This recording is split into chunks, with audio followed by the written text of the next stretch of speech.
ఇకపోతే తెలుగుదేశం పార్టీ ఇప్పటికీ అభ్యర్థిని ప్రకటించేసింది.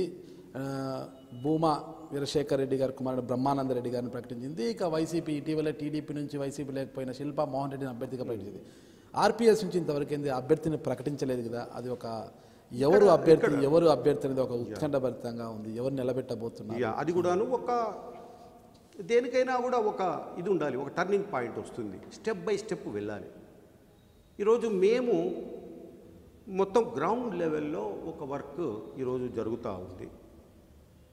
అది కరపత్రాల బ్యాటిల్ కావచ్చు, లేకపోతే కరపత్రాలతో ప్రజలను ప్రభావితం చేసేటటువంటి కార్యక్రమాలు కావచ్చు, లేకపోతే మా కల్చరల్ టీమ్స్ వెళ్ళి పాటల ద్వారా పాట ద్వారా కూడాను కొంత సమాచారాన్ని తీసుకెళ్ళడం కూడా జరుగుతూ ఉంది. ఈరోజు పార్టీ క్యాండిడేట్లు అనౌన్స్మెంట్ ఏంటండి, వీళ్ళు 3 నెలల 2 నెలల ముందర చేస్తారా? ఎక్కడైనా ఎలక్షన్స్లో ఉందా? అది ఎక్కడ లేదు. మరి అంటే వీళ్ళ దగ్గర డబ్బు ఎక్కువ ఉందనే కదా, అంటే వీళ్ళు విచ్చలవిడిగా ఖర్చు పెట్టగలుగుతారు. ఈరోజు ఎన్నికలన్న తర్వాత 10 రోజులు ఖర్చు పెట్టడానికే చాలా ఇబ్బంది.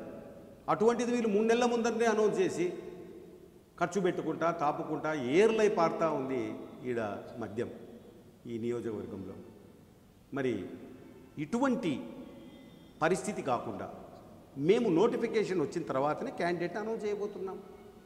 ఈరోజు చూడండి, ఎలక్షన్ నామ్స్ ప్రకారంగా నోటిఫికేషన్ తర్వాత ఖర్చు ఏది పెడుతున్నావో అదే మనము సబ్మిట్ చేయాల్సింది. ఎలక్షన్ కమిషన్ రూల్స్ పరిధిలో ఉండి వాళ్ళ యొక్క రూల్స్ ప్రకారంగానే ఖర్చు అకౌంట్ చేయాల్సింది.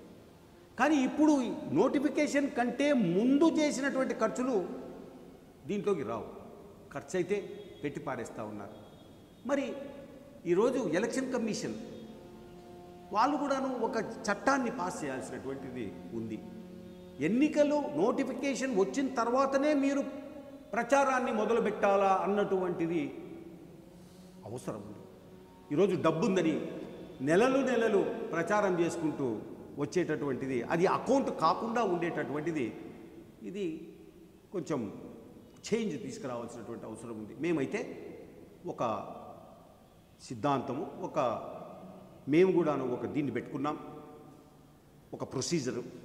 పార్టీ పరంగా నోటిఫికేషన్ వచ్చిన తర్వాతనే మేము క్యాండిడేట్ను డిక్లేర్ చేయాలని, క్యాండిడేట్ డిక్లరేషన్ తర్వాత ఒక్కొక్క పైసా ఖర్చు పెట్టింది ఎలక్షన్ కమిషన్కు సబ్మిట్ చేయాలన్నటువంటిదే మా యొక్క విధానం.